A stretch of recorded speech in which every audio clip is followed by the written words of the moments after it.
What is up, guys? Welcome back to another video. So we got the Z right here. It's late night.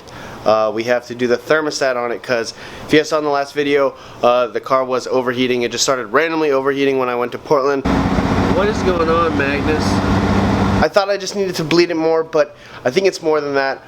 When it was warmed up, I felt the top hose and it was a little warm, and I felt the bottom hose and it was really cold. And also when the car is fully heated up, there's no heat coming into the cabin, and there just was. So that's what makes me think that it is the thermostat. Got the 1999 thermostat from Costless. Also got the two Asian coolants. That's what it looks like. It also comes with the gasket. It's pouring rain, so we're going to get the Z inside the garage. Going to pop the hood. We're going to get that thermostat done.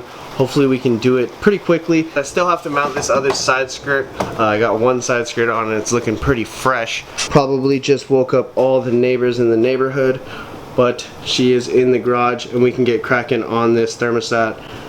This wrap turned out so good.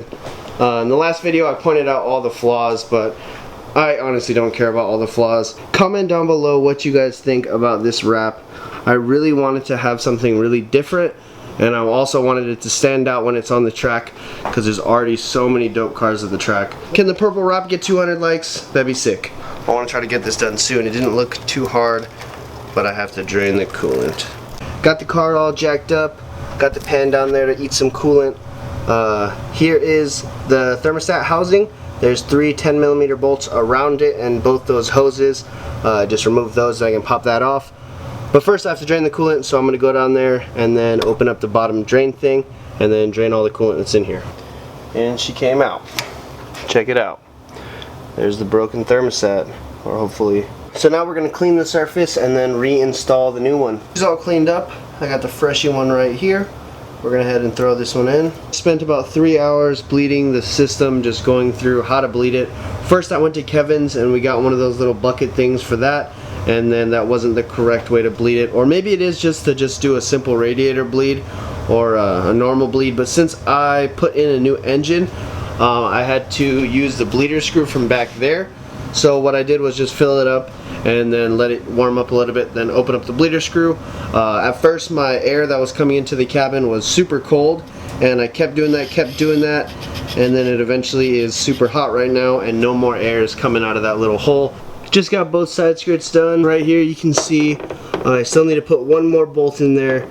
I need more self-tappers, so I need to do that and make a little line of vinyl right there because it didn't stretch all the way around. But it's looking good.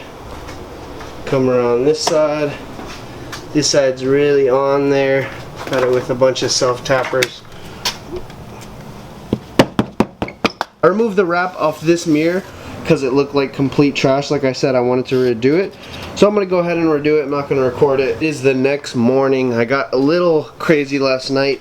I pulled the radiator, found out that there was a crack. It's either leaking from this thing. I couldn't find a crack, which is the bottom outlet of the radiator, or this little drain plug, but it's leaking from somewhere over there. So last night I ordered one and I paid for expedited shipping, so it should be here Sunday.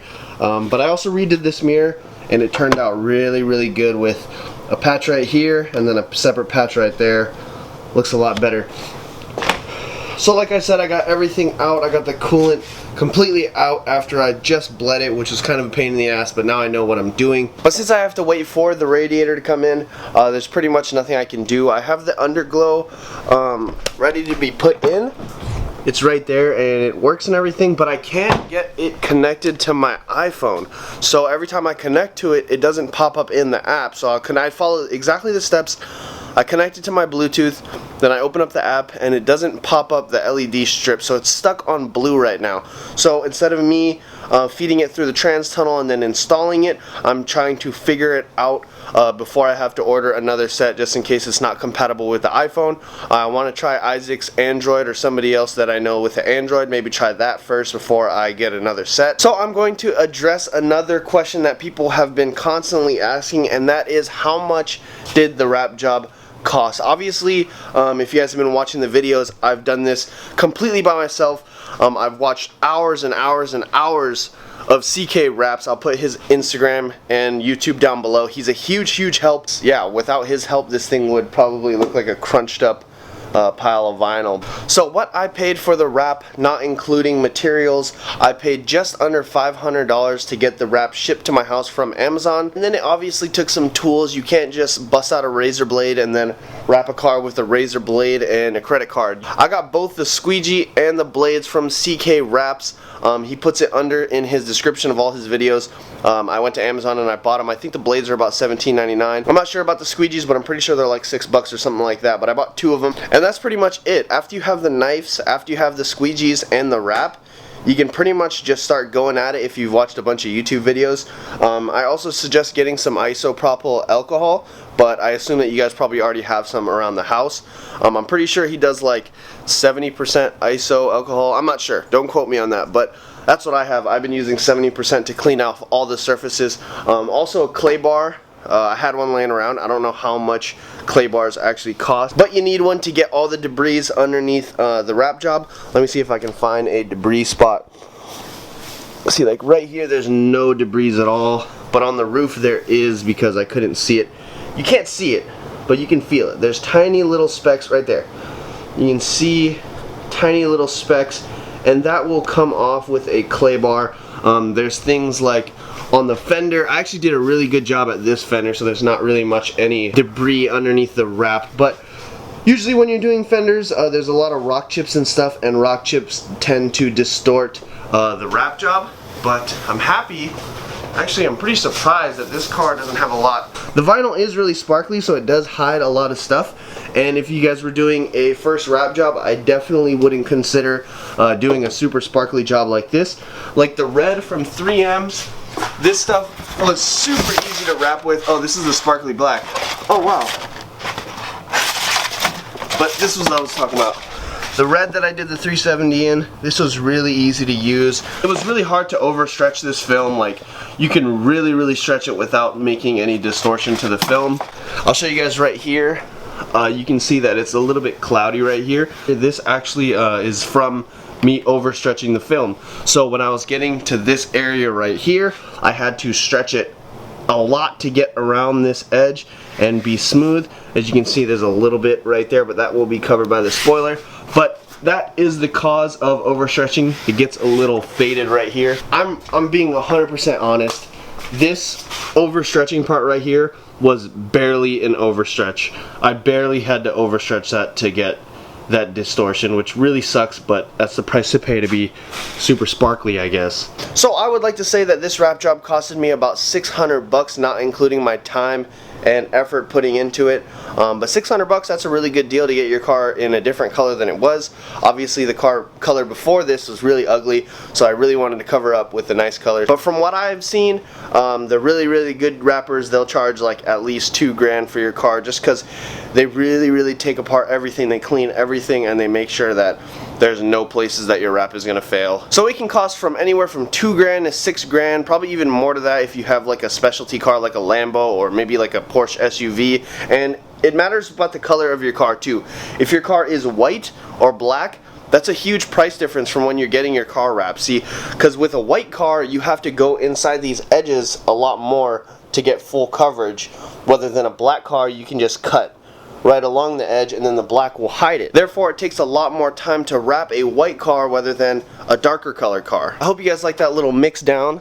I think for $600 and my own time, which I'm also learning, because I plan to do other cars in the future, like help out with my friends' cars or my girlfriend's car when she gets a car that she actually wants wrapped. I plan to be able to do, good jobs like that. I plan to do like my mom's car if she ever wants her car wrapped. After you do one wrap job, you're sitting there at nighttime, thinking how to get around each corner. How would you do license plate areas? How would you get, really crazy angles? And it's pretty cool because the process really teaches you a lot of stuff. And like I said, you're sitting in your bed, you're thinking of all these different angles you could do, and then you perfect them really good. So right now I really can't do much. I want to do the Underglow, but I can't do that. I don't want to install it completely and then have to get another set of Underglow, which sucks because it's stuck on blue. I wish it was stuck on purple or something, because that's the only color I'd use, but it's fine. The video with the Underglow will be a banger. It sucks I can't drive this, because I really wanted to drive this today, but that stuff happens, you know, radiators blow. I don't know what happened, but what I assume is that my radiator got to a freezing point because I had water in my radiator. I was waiting to put antifreeze in it till it got, you know, super cold, but I guess I waited too long.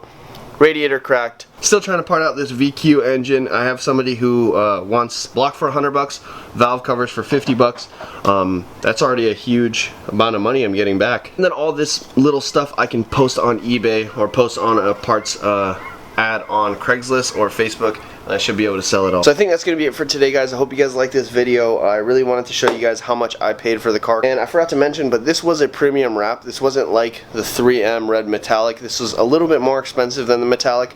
Like I said, it's a diamond color, so it's really, really glittery. But with the materials and everything, you can probably get away with it for around $500 for a normal color wrap, like a gloss red or a gloss white. But if you want something ballin' like this, or chrome, it's going to cost you at least $600. And if you've never wrapped a car before, then you should probably buy an extra 10 feet just because panels mess up. You will mess up. I'm still messing up panels, but I found my way to fix it because I watched that CK rap still. I'm gonna peace out, guys. Hope you guys have a great day.